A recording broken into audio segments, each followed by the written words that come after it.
Right, I'm with John Lowe here in the Unicorn showroom in Nottingham, and we're going to talk about John's current dart setup, which he still uses. And first of all, John, you're using your 90% golden titanium barrels, which are available in all good darts retailers. And it's a 21 gram barrel, John. Have you sort of varied from that sort of weight of barrel at all through the years? I have, yeah, definitely, but not varied in terms of playing long term with it. It's just been, every dart player thinks, maybe if I had one slightly lighter, I may throw better. If I had one slightly heavier, I might throw better. So with the help of Unicorn, I've said, can I have one slightly heavier? And so I've had that and tried it for a couple of weeks. And I've always gone back to the 21, which is really nice, because that proves that it's just that having faith in what you've got. But it's important that you try all different ways, because you never know which one suits you. And the barrel as well, you can see there that you've got just grooves in the middle of the barrel.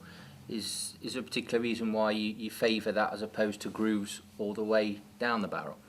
Well, there is, because this is a smaller barrel than the should I say, orthodox dart. Some darts are quite long and they have grips on the back and grips on the front. This one's a balanced dart. The point, the flight and the stem, this will be perfectly balanced in the middle. Always has been. And I think that's important, the balance of the dart. If it's back heavy, when it goes into the board, it'll be a different line. If it's top heavy, it'll go the other way around if it's front heavy, you know. And so I'll make sure that the point's the right length for me. The barrel is very important. The grip's absolutely gorgeous grip. And of course, the reason I like titanium, it's the nearest thing that we've ever had to brass darts, which was the best grip that was ever made. But because of the density of them, they were 3 times thicker than titanium. And you're holding the point there. We sort of put some points in with grip on there. Do you hold your finger against the point before release of the dart? I don't know. I hold it actually on the grip, just at the end of the barrel, and I put the thumb on that grip on the barrel. So every time I do it, I know I'm exactly in the right position. And the most important thing is not to hood it, not to keep those fingers on top, to pull them to the side. So that helps. If you've got that grip, you can have your 2 fingers opposite each other. That's very important. And of course, colours are important as well.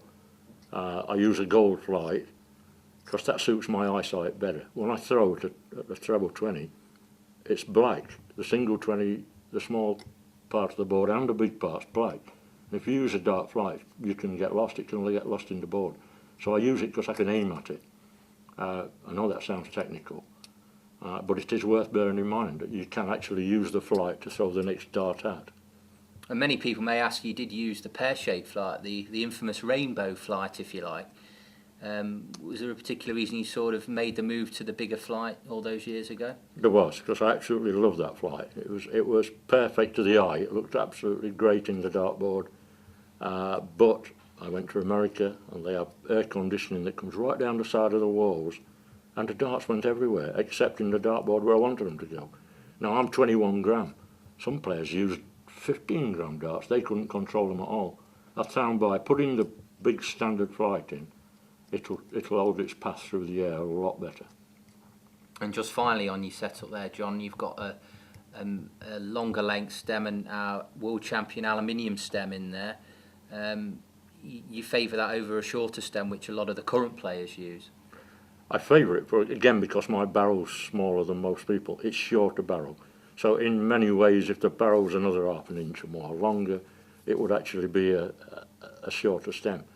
But for me, it's the setup, it's the balance from the point to the end of the flight. If it's balanced and it looks good, that does look a good dart, I can assure anybody. And the testimony is in how many titles it wins.